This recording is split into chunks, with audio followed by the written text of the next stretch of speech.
All right, so now I will be discussing Universal Design for Learning, UDLs. This is Chloe, by the way. What's up? Okay, sorry for the really crappy quality. So what are UDLs? So UDLs are composed of these three words right here. Universal, developing instruction designed for all students, considering different ability levels, background knowledge, language, and culture, and also needs. And then we also have a design, which is deliberately planning instruction from the start and definitely anticipating possible challenges and variability. With learning, we are focusing on outcomes and a deep understanding of how students learn and addressing the why, what, and how of learning. All right, so variability and agency are two very important concepts. So, learner variability is basically the natural difference in how we all learn and interpret information. It's very important to consider the fact that we don't all learn the same, and each brain is as unique as a fingerprint. So, yeah, learners have different life experiences and background knowledge, and it's important to think about that. So, learner agency is a very important skill that UDL encourages teachers to help students build in order to kind of advocate for themselves and stand up for themselves. So, yeah, it's basically the students' capacity to make decisions about their learning and direct it, monitor it, and yeah. So, by considering these two concepts, they can become expert learners, which is pretty cool. Expert learners are purposeful, strategic, and resourceful. They can recognize strengths and weaknesses, stay motivated, set goals, utilize new info, and you can do it all. All right. So, what are barriers? I'm going to have you guys reflect on this for a second. What do you think barriers are? I mean, of course, they can be physical, like a gate or a fence. But, yeah. What do you think a barrier is in, an educational sense? And you can, pause this video and think about that. Also, maybe, some barriers you face yourself or you think you may face. All right. So, barriers are basically any design-related aspect of a learning environment that's basically hindering a student's ability to learn and demonstrate their learning. And these can differ in each student, subject, and activity. All barriers are very important to identify and address, no matter how apparent they are. Some may be more visible than others, maybe a blind student would definitely face an undeniable barrier, but that's just as important as any other challenge you may face. To address these, it's important to note that barriers aren't a problem with the students, they're problems with the learning environment or instruction. So down here, this tiger says, the question is not whether students are ready for instruction, it's about if the instruction is ready for them. So, yeah, barriers can be viewed as maybe like a lack of motivation or social skills. Maybe they'll be called lazy or just inadequate. But that's not a very good way to view it. It should be seen as maybe possibly the goals being detached from the student's interest, or there's some sort of accommodation that they're not receiving and therefore not learning the content effectively. All right, UDL principles. Let's go. All right, these are the 3 principles of universal design of learning. So the first one we got, design multiple means of engagement. So this is the why. Why are they learning? Why do they care? it's important to consider engagement so that you can cater to their interests and abilities, and also connect to them through like diversity and considering different backgrounds and cultures. It's also important to reflect on real world situations, examples, and have them like collaborate about it. I think a good idea would be to like have like some sort of survey at the beginning of the year where you like ask them about themselves and kind of just at least make it seem like you care and that you'll, I don't know, hear them out on their perspective. So the second one here, we got design multiple means of representation. So what's being presented in front of them, and is it being presented in more than one way?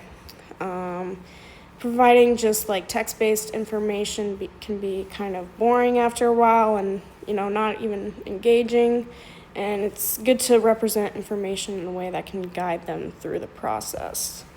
So design multiple means of action and expression. How? This is the last principle here. So how are we like having them interact with their learning environment? And it's important to let them communicate and set goals and monitor their progress and organize information. And there's many ways you can have them participate and respond, like in groups or with like response cards, and yeah. So the instructional components, these are what help reduce barriers, and as it says here, barriers are not problems with the students, they are a problem with the design of instruction. So here we see, first thing we have here is goals, which explain what exactly they're going to be trying to achieve in the learning experience. Then we have assessment, which is basically an evaluation of how well the students have learned the material and how they can demonstrate it. And methods are just strategies used to provide learning content to students. And then we got materials, which are the elements used to teach specific content. So let's go more in depth here. All right, here we got goals. So it's important to have clear goals, multiple means, as it says right there. Clear goals, I'm saying goals a lot. They should be strong starting points that explain the purpose of the lesson, but don't just restrict it to like one path. So including multiple means. They should be flexible with multiple pathways to achieve it, and achieve them in a way that fits them best. So you can have content-based goals and skill-based goals. Content-based goals are focused on the subject matter and just like mastering some sort of subject. And skill-based goals are more like maybe like performance, like speaking, I don't know. They're focused on ability and not just knowledge and demonstrating a skill. And now we're gonna have like a little pop quiz. So I'm gonna give a situation, and you're gonna tell me whether or not it's a clear goal or not.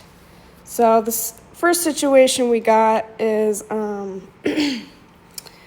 teacher is like, all right, guys, you're all gonna be able to draw a self-portrait by the end of this class. Would that be a clear goal or an unclear goal? Now, if you guessed clear goal, you are correct. That is a clear goal. It simply states what exactly they need to achieve clearly, but it doesn't restrict them to just one way of accomplishing it. All right. Fun. Okay. Assessments. Assessments determine the learner's progress. There's many types. We got the formative assessment, which are ongoing evaluations that just kind of go on throughout the process of learning. And they can kind of monitor how they've progressed and also kind of guide them a little bit, give them critiques on maybe things they can do better. Summative assessments, I hope I said that right, are evaluations that occur after the learning experience. So this shows like what they've achieved.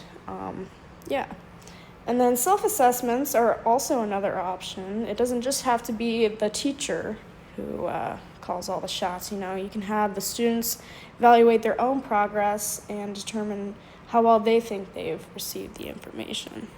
But these can all have their certain barriers and biases if not curated correctly. Yeah. And they definitely should include more than one response, different ways of solving problems, different prompts. Maybe you're good at one thing and not good at the other, and you really want to show off the one thing you're good at. There should be a lot of ways to demonstrate what you've learned. All right, methods. No single method works for every learner. There's a lot of different types of methods here that I'll run through really quick. So the first one we got is teacher-directed instruction. So the educator is the main provider of instruction. And then second, we got questioning. So students stimulate their own memory through analyzing and breaking down information. And then we got independent practice, which are activities completed on their own. And then we have discussions, which is really good for just collaborating your different thoughts as maybe a group and exploring the content's applications through discussing. Yes, love that. Okay, so cooperative learning allows students to work together and conjoin their abilities and strengths to grow as a group. And then lastly, we got project-based learning, which is actively engaging in activities that address complex ideas pertaining to the content. And these are all really good methods, and they should all kind of at least try to be used by educators because, you got to switch it up every once in a while. All right, so materials. Materials are what represent the content. So the best ones are flexible and aligned with the 3 UDL principles of engagement, representation, action, and expression. There's many different kinds of materials you can use. Digital text is really good because it can be super accessible for everyone. Like you can adjust the font size maybe, or manipulate it in a way that supports your needs. Assistive technology, it involves tools helpful to students with disabilities or some sort of extensive support need, and implement high leverage practice. So those are really beneficial. Education technology. These tools are used more generally and increase access to learning experience. So these are often used in many classrooms. And yeah, it's super important to use different materials and not just one way of presenting information. All right, so implementing universal design for learners. Learning, yes. This is just kind of like going over the main points, proactively designing, implementing instruction, and reflecting and redesign. It's important to know that maybe you made something as accessible as you thought you could, but you can always go back and reflect on how well it actually is reaching the students and if there's anything you need to change. It says here, even the most flexible designs can fail to meet the needs of students with disabilities or special education services. All right, here's a cool little podcast for you guys to listen to. The transcript, I don't know where that is, but I'll get that here shortly. All right, thank you for listening. Have a great day.